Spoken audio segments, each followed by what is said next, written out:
ขึ้นไหวเว้ยมาเจาะเรือขึ้นอีพอแล้วมาเจาะเนี่ยนี่เนาะแป๊บเดียวน้ำสิเต็มพังเลยพี่น้องน้ำท่วมบ้านคอยโคจักนี่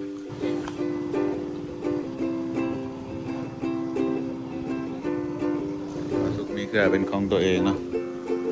มีตั้งแต่คนละตั้งแต่เกิดมากอะเริ่มมีเกลือแลนเที่ยวมาตั้งแต่พูนแต่ยังน้อยๆงามบ้านเท่างามเลยพี่น้องเลย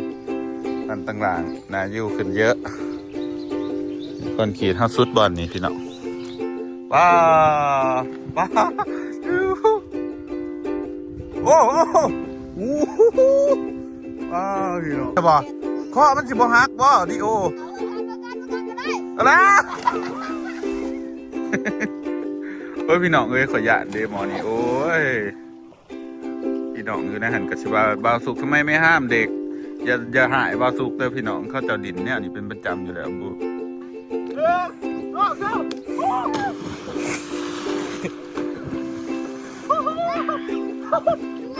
สองสามยกแขนหนาพี่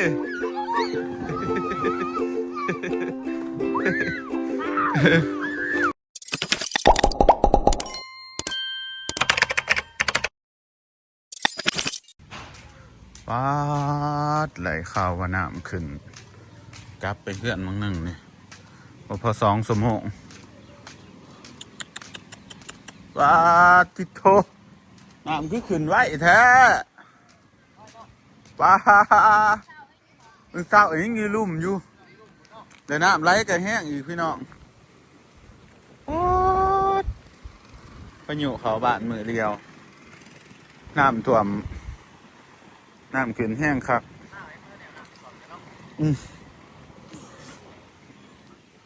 ปลาที่โทไปพายเรือจับอันนี้ไป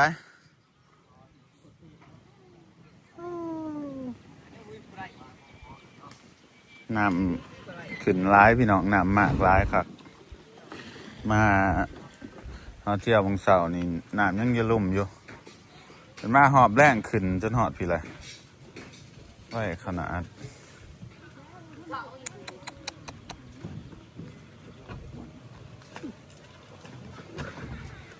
ไม่ใช่คุณของ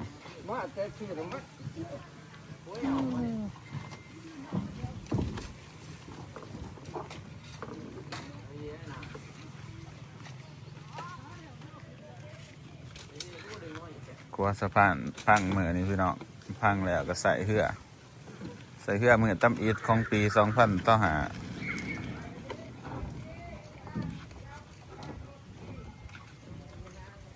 ขามรถมอเตอร์ไซค์ขามก้นขามทุกอย่างใส่เหือเบิดทุกอย่างบาทเนี่ย4 เดือนหาเดือน4 เดือนนะจะเริ่มตั้งแต่เดือน6ที่5ที่6 7 8 9 10ประมาณ5 เดือน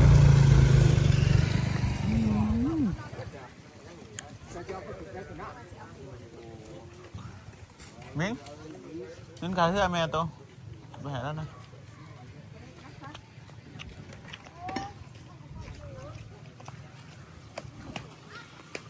เฮ้ยสุขีปาดขึ้นไหวเว้ยมาเจาะเรือขึ้นอีพอแล้วมาเจาะเนี่ยนี่เนาะแป๊บเดียวน้ำสิเต็มพังเลยพี่น้องน้ำท่วมบ้านคอยโคจักนี่ที่สิท่วมแต่หัวปีครับพี่น้องอันนี้ก็สิเป็นขี้เหอะสากใหม่เนาะพี่น้องที่มันไหลมาตามน้ำเวลาน้ำขึ้นก็สิมีประมาณนี้แล้วมันไหลมาบ่จักค้อนบ่จักขี้เหอะบ่จักพักบง พักบงสิลายแห้งเพราะว่ามันถ่วมสวนแคมเซ่เขาเจ้านะพักบงมันก็มักจะไหลมาเป็นกองเลยพี่น้องน้ำไหลมาแต่ทางฝั่งโน้นอันนี้คือแบบวูฮูว่ามันไหลแห้งมั้งไหมครูเรือลำนี้จนสิบไป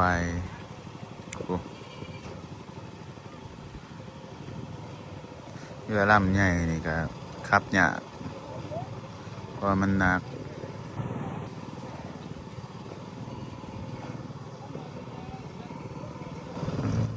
ละพี่น้องบ้านบ่สุกยามฝนก็สิใช้ชีวิตลำบากถามว่าลำบากว่ากันคือเห็นนี่แหละเนาะ แต่ว่าเขาอยู่กับมันมาตั้งแต่เขาเกิดพี่น้องเลยตอนนี้บ่สุกอายุ25 ปีแต่ก็เห็นภาพแนวนี้ทุกปีเนาะมันก็เลยแบบสิ้นบ่ค่อยแบบหยานปานไรที่หยานก็คือหยานแต่มันถ่วมอย่างเดียวบัดเท่านั้นนะพี่น้องกล่าวเข้าสู่หน้าฝนยังเป็นทางการน้ำขึ้นเต็มตะฝั่งไปอันนี้ก็จะเป็นเหือบาสุกเนาะพี่แล้วเขาอยู่ใส่เหือลำนี้แหละแลนเที่ยวแล้วก็ใส่ในการขามน้ำในแต่ละวันเนาะที่แบบว่าบางมืออยากไปปากเซ่อยากไปผากไหนก็ต้องใส่เหือลำนี้พี่น้องบาสุกมีเหือเป็นของตัวเองเนาะมีตั้งแต่คนละตั้งแต่เกิดมากก็เริ่มมีเหือแลนเที่ยวมาตั้งแต่พ้นแต่ยังน้อยๆเบิ่งแม่ผู้สามเหือมันจะไปเพราะหนามันไหลแห้งเลยพี่น้องเลยผู้แลนนั้นเป็นแม่บ่าวคำสิงเลยพี่น้องครับเพื่อเป็นแม่ของบ่าวคำสิงครับเพื่อเดี๋ยวให้มาเบิ่งก่อนว่ามันสิขึ้นอีกบ่แต่นี่ซ้ำหอดแต่นี่ซ้ำหอดค่ำเนาะโอ้ยเหอะตัวนี้สะใหญ่ขึ้นมาพี่น้องค้อนใหม่ถ้าไล่จับค้อนใหม่นี่นะจะได้ลาอยู่จับมาเห็ดฟืนพี่น้องส่วนลายก็จะมาจับคอนแต่ก่อนนะก็จะพายเหือตามหาฟืนตามนี่แหละแต่ว่าเดี๋ยวนี้เขาบ่ค่อยได้หาเลย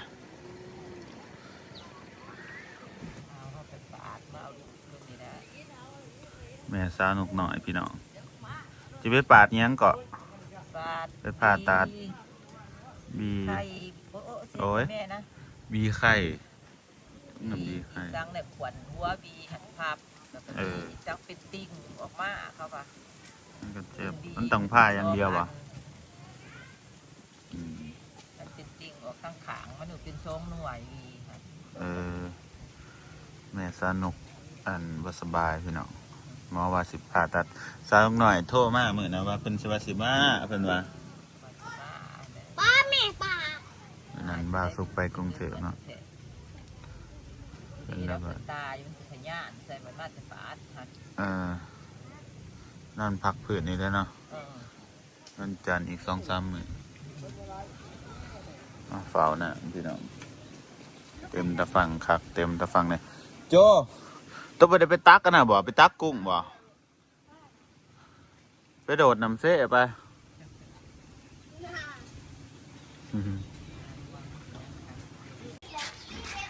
พี่น้องมาวันนี้ครับสิพาไปเบิ่งทาลวงเนาะวันน้ำขึ้นเด็กๆข้าวสบายดีโอ้บริเพาะโดนจะได้ถูกใส่ป่าหน่อยจะได้ตัวยังคือเก่าเนาะตัวนอนตัดในที่ผมฮะแต่พี่น้องทางวันเขาก็สะดวกสบายเนาะฝนนี่ปีหน้าบาสุกจะเก็บเงินเททางเข้าบ้านตัวเองเนาะอันนี้เป็นทางเข้าบ้านบาสุกยังเละอยู่เนาะพี่น้องใส่บ่ได้ยังแบบมันยากอยู่แล้วพอแต่ปีหน้าที่เก็บเงินตัวเองเห็ดเนาะน่าจะเบิดหลายอยู่อันนี้เป็นสะดวกสบายปีนี้แบบก็ได้ลบขี้ต้มบ่อนนี่พี่น้องตะกี้โอ้ยบ่อนนี่แบบขี้ต้มนะก็ว่าอันนี้ปีนี้ภาพเปลี่ยนไปพี่น้องหมู่บ้านนะอยู่ขึ้นหลายย่างไปกลางบ้านกับสะดวกสบายบ้านนี่โอ้ภาพบ่อนนี่หายไปเลยเว้ยตะกี้ปีกายนี่บ่อนนี่แบบขี้ต้มจนย่างเพียงคาไปวันนี้สบายเลยพี่น้องคักขนาดย่างแบบซิ่วๆสบายพอมีคนกรีดแล้วนี่ขึ้นมาผู้ใดจื้อได้เนี่ยภาพบ่อนนี่ภาพเพื่อนรังนี่เขาสิแบบย่างเลยนะจนติดอันนี้เลยไม่ใส่แก้วถ้าจนย่างจนลบมาทางนี้นะเพราะว่าทางนี้มันเป็นห้อยรถแบบโอ้ขี้ต้มเต็มมาวันนี้แบบพอมีคนกรีดแล้วมันแตกต่างกันเลยเนาะพี่น้องเบิ่งไหมภาพมันถึงแบบว่าบ้านเพื่อนมันสิยังดั่งเดิมอยู่แต่ว่าแบบมีคอนกรีตเข้ามาแล้วมันก็ภ ภาพแบบว่าความเปื้อเปื่อนมันหายไปนี่บ่อนนี่คือการนอนตอนตรงปีกายโอ้ยจนย่างไปบ่ได้มาบัดนี้โอ้ยดีใจคักพี่น้องเอ้ยมันรู้สึกแบบรู้สึกดีแบบบอกบ่ถูกนี่ครับบ่อนนี่เนาะ วันนี้ตรงปีกายนี่ก็จนย่างไปบ่ได้นี่สะดวกสบายพี่น้องย่างซิวๆโอ้คักเนาะมีคอนกรีตปีนี่เนาะก็คือปีกายย่างไปมาหาสู่กันสบายมากแต่ไซนี่ ตะกี้บอลนี่เขาแบบจนลบไปตามหัวพี่น้องครับบอลนี่งามบ้านเขางามเลยพี่น้องเลยอันต่างๆน่าอยู่ขึ้นเยอะคนขี่เขาสุดบอลนี่พี่น้องสุดปึบที่บอลนี่พอดีที่เหลือก็เป็นดินแดงหรือว่าดินขีดตมสะดวกสบายขึ้นได้เติบพี่น้องบ่เปื้อนบ่เปื่อนบ่จืดไปใช้ก็ง่ายภายในโตหมู่บ้านแต่ว่าบัดสุดหมู่บ้านนะก็นี่แหละจืดคือเก่าแต่มันก็โอเคตั้งแต่เอาบ่เฮ็ดอีหยังเลยเด้เข้ามาแถวนี้ก็จืดคือเก่าพี่น้องแต่ว่ามันโอเคนะในหมู่บ้านมันเป็นคอนกรีตเฮาทำสิอย่างสะดวกสบายแล้วพี่น้องเดี๋ยวพามาถ่ายเบิ่งน้ำเสโดนอยู่นี่สิจูตะพังแบบนี้มันต้องโดดน้ำเสดื้อฝืนความหลังก่อนนะพี่น้องเอ้ยนะย้อนอดีตย้อนยุคก่อน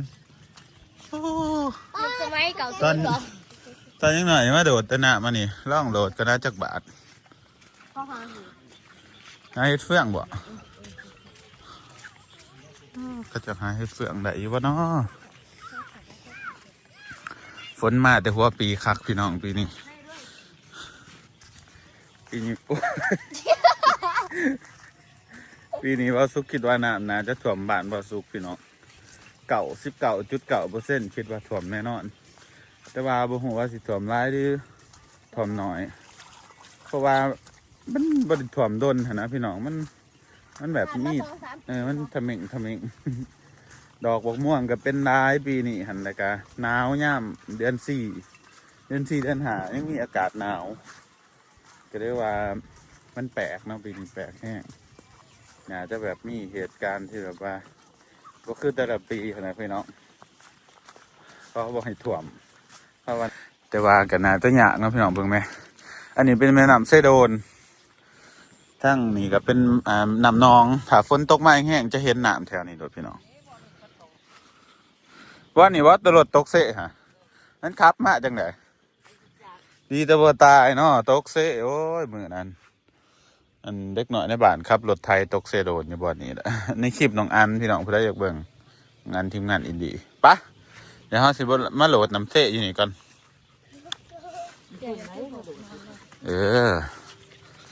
สะโดดได้แต่บอกฉันเป็นพี่น้องบ้านใกล้น้ำนี่ก็สิแบบย่านนะไม่เห็นเขาอยู่แนวนี้เนาะเพราะว่าน้ำเบิ่งไหมข้างๆก็เป็นน้ำไหลแบบแห้งๆมันเพราะว่าที่ฝนFCเห็นถือว่าอะไรนะคืออภัยอยู่นี่นะคือมาจอดอยู่นี่เฮ้ยซาบานก็กำลังตกกะเลยพี่น้องเห็นไหมตกกะกำลังปงฝนกับมาห้ามหักรอบนี้ป้าสุคิดว่าน่าจะบ่ถ่วมหรอกต้องพุ่นแหละย่ามเดือน9 เดือน10พุ่นเนาะนี่ตะกะพี่น้องแสงเขียดห้องนี่ได้โอ้จุดโตสิโลดอยู่นี่วะนี่สุดโตบะยานบ่ปาดน้ำแห้งปานนี่ได้ปาดดิโตเด็กหน่อยบ้านตั้งหลังคือเก่งแท้พี่น้องโอ้มันนี่สิโดดบ่นี่มันโดดได้บ่หรือมันตายเล็กน้ำเฮ้ยได้อยู่บ่นี่ได้อีดีบ่ลีโอว้าพี่น้องเล็กน้อยบ้านตั้งหลังอันนี้บ้าซุกบ่ได้ผ้ามาอันนี้ได้เข้ามาโดดเองเลยนี่พี่น้องเอาเบิ้งว่าอะไรการโดดเบิ้งผู้ใดสิโดดป้าหนามไหลบักแห้งเสี่ยวขนาดนี้ป้าน่ะสิโดดที่ตัวระยะเดี๋ยวจังไรวะเด็กหน่อยจุดนี้เด็กหน่อยบ้านไก่น้ำกระสีประมาณนี้เลยพี่น้องบ่หยาน บาซุกก็คือกันตอนยังหน่อยนะกันจังสี่แหละมาหาบัดแต่น้ำขึ้นมาหาโดดน้ำเสยโดน แต่แกผู้ใหญ่ในบ้านก็หายแล้วบัดนี้ ก็จะยานอันนี้มันโยดเบิ้งโดดเบิ้งมาสุรัดลองเบิ้ง เอาเบิ้งผู้ใดสิโดดก่อนไปปานนี่พี่ใดน้ำเสยขึ้นเต็มฟังไปผู้ใดสิโดดถ้าสิโดดที่หลังปู้หมอนี่ไปเลยเฮ้ยป้าป้าโอ้โอ้โอ้ว้าวพี่น้องแต่มันกลับมาขึ้นบ่อนนี่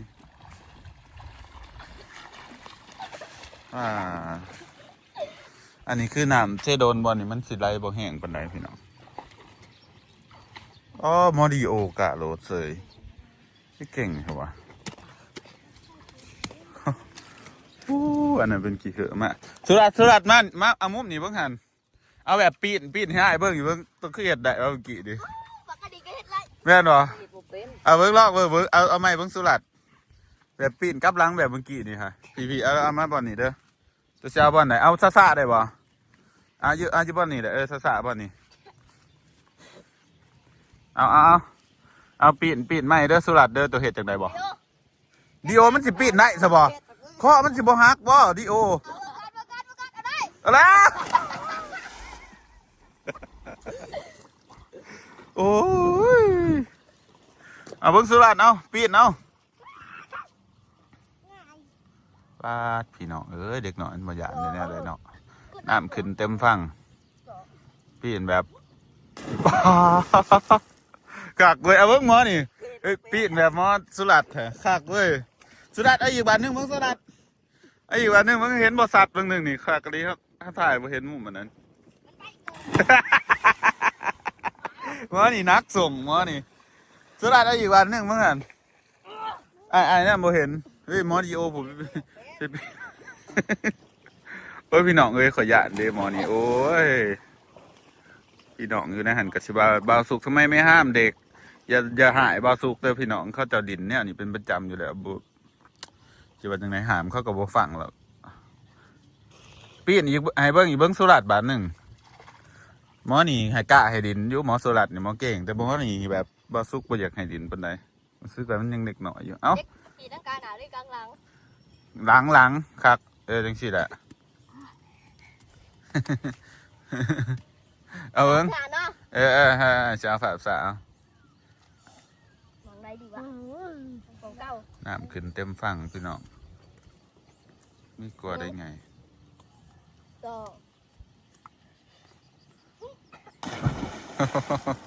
คักเว้ย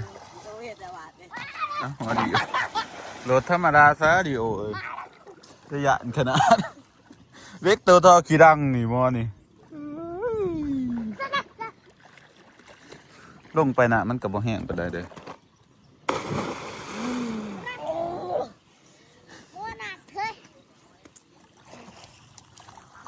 ปีนกับหนาเบิ่งมานี่สุรัตเอาปีนกับหนาเบิ่งมานี่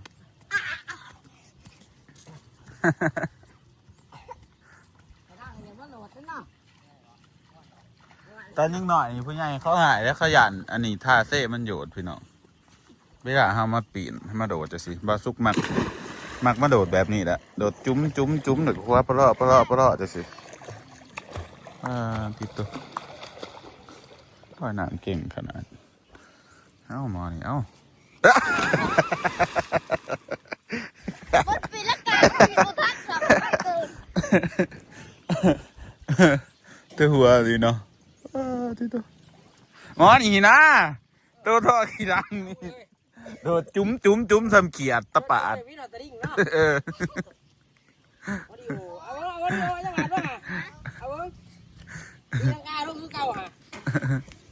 ปีนลังกาบางทีเอาพร้อมกันก็ได้อันหนึ่งสองสามวันโยนี่ถอยหลังลงน้ำเซ่บักดุงกว่างอันนู้นนะพูไล่บักแห้งๆมันเป็นนันโดดยืดจม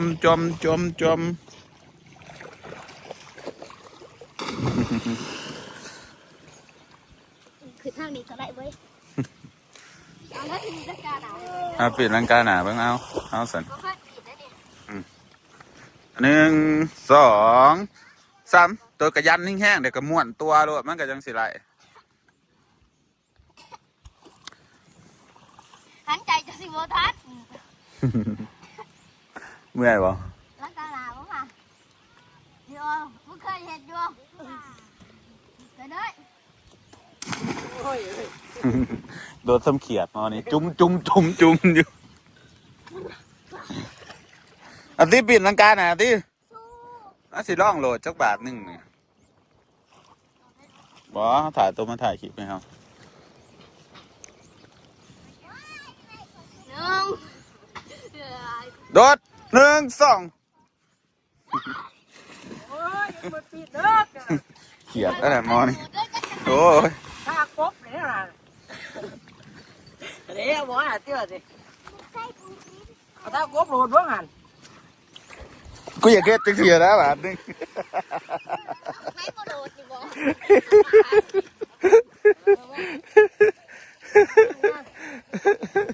ปีนี่เพิ่งสุรัตน์เอ้า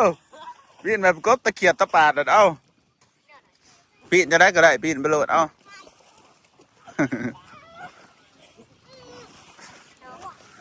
2 3เก่งเนาะ เอาปิดเด้อ โดดไปพร้อมกัน1 2 3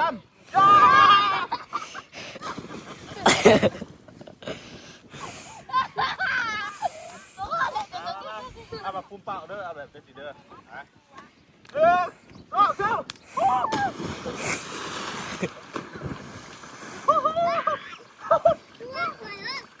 คักเลยพี่เนาะหน้าไม้แบบนี้กินเห็นตอนนี้หน่อยด้วยวะเย็นวะแต่ว่าผู้ใหญ่โดดนี่รู้สึกว่ามันอันนั้นเนาะมันโลกแฮะเนาะดูคือเด็กหน่อยโดดมันโตเบา สบาย อีกวันหนึงเดี๋ยวพี่บอลสุรัตน์เนาะ อย่าพายากอะไรนั่นโอ้ยมึงจะตามแล้วหัวหนาวจะเป็นได้ ว่าเอาแบบ ผู้ใดว่าสิว่าจับบอกสุรัตน์แต่ก็ยุ่ง เอาเรื่องมาถือ ไม่อาจจะยุ่งเนาะ เอาเครื่องแล้ว ถ้ารถแต่ตะวะ ล้างรถที่เคยล้างรถที่น้อง เอาต้องให้ล้างลงเหรอ1 2เอาท่าดิ1 เดี๋ยวอาทิตย์ อย่าจับแขนที่มันบ่หยุดหรอกมึงอย่าจับมันถีบบ่ไปเอา1 2 3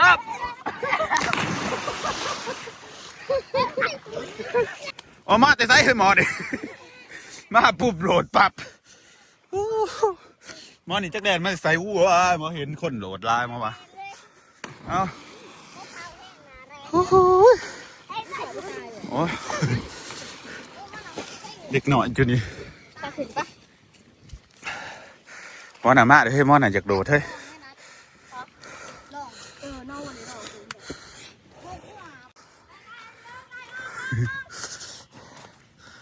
ร้อยลอง เมื่อวะ มาหนามาถ่ายตัวสิร้อยลองเอาปะตัวว่าสิร้อยลองโอ้หมอนี่โอ้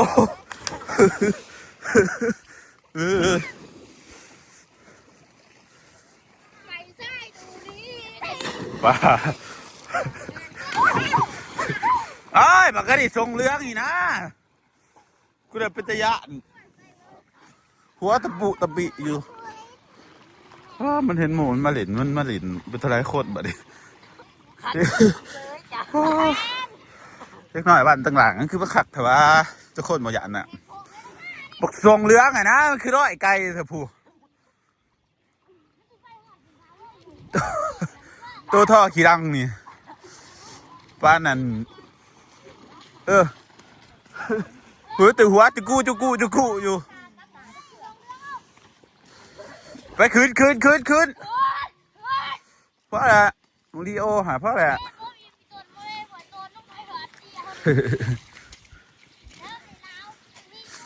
หนาวเหรอเอาสับอีกเวิ้งมาหนึ่งตัวปีนอีกเวิ้งมาหนึ่งเอาปีนอยู่นี่เด้อปีนอยู่นี่เด้อ ว้าว ได้อยู่ได้ ได้ ไม่ใช่บ่ได้เป็นปีนอยู่บ้านหักก็ได้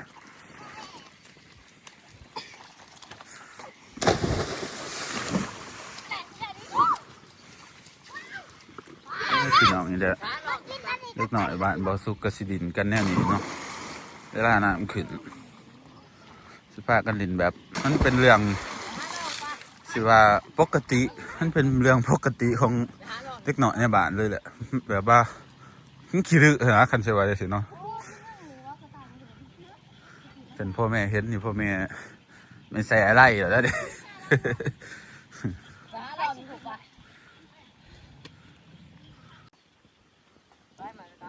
เอาฟอร์มแล้วครับอย่าฝ้าให้อันนั้นไปก่อน เอาโหลดกันยกแขนหันหน้ามาพี่เด้ออันหนึ่งสองสามยกแขนหันหน้าพี่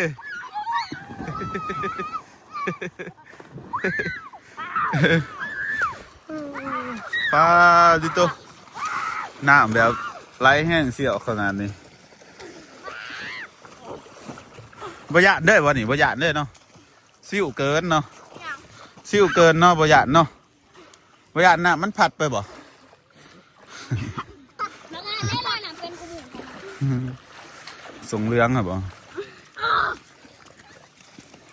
ไอ้อีกอ่ะ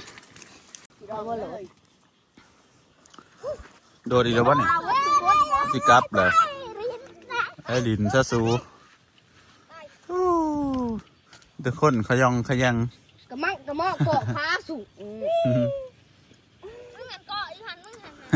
น ว่าหมอหน่ะมาเด้อเฮ้ยหมอหน่ะมาแท้ๆน่ะเอาสินับให้ไปอันหนึ่งสองสามไปเลยกินหอดตอนยังหน่อยเลยพี่น้องเลยตอนนี้หน่อยอะไรสิแบบ มันหลบหลายเลย น้ำมันเป็นเวิร์นไปเอาพี่น้องกลับบ้านแล้วบัดนี้มาหาเบิ่งเขาโดดดื่มความหลังกินหอดตอนยังหน่อยตอนยังหน่อยไม่ต้องขึ้นยังไรจะเลาะดินเนาะซุกเนาะซุกก็ซื้อซุกข้าวเนาะตัวเนาะจะเลาะดินนักสุดก็แค่อีแม่ตีจับมีแสมามึงจะเอาเมื่อเฮือหรอบุกซุกเนี่ยตัวก็ได้นั่นอยู่บ่ซุกมึงอยู่ซ้ายมาแม่เบื้องหน้าตีเบื้องแม่ยังไรอยู่บ่วันนี้ก็ซื้อซุกกันสวัสดีจ้าวันนี้ซื้อซุกคือเฮาอีกเคลื่อนขางกันอีกบักซุกมากินข้าวแม่ยังได้วะตะกี้ได้ไปอยู่บ่ตัวก็เฮ็ดจะได้ให้อยู่บ่เลยแม่ตีตัวให้อยู่บ่วันนี้ซุกไปเมื่อบอลอีได้แม่ตีอยู่บ่หมอนี่โอ้ดีเนาะสไตล์ครับพี่น้องเจอกันใหม่คลิปหน้าเด้อมื้อนี้ก็มาอัปเดตน้ำให้เบิ่งที่ได้วิถีชีวิตบ้านบ่สุกก็สิประมาณนี้วิถีชีวิตของเล็กน้อยน้ำมากกับพากันมาลินเจอกันใหม่คลิปหน้านะท่านผู้ชมบ๊ายบาย